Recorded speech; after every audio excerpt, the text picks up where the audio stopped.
Hello again, Mr. Archie Stuff here.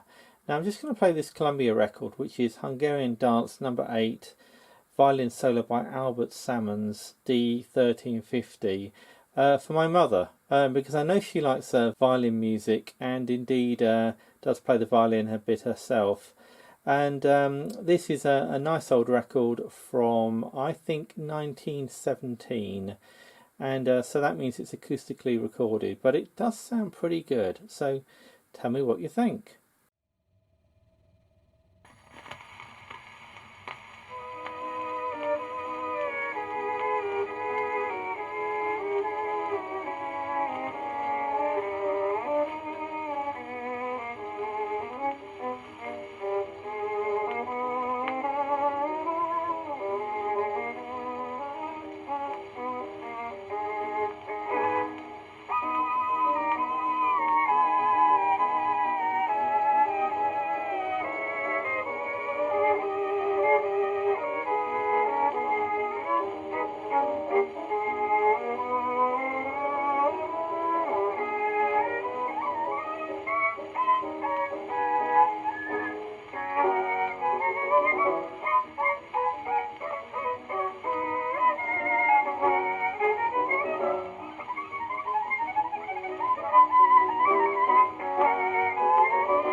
Okay, well that's it for now.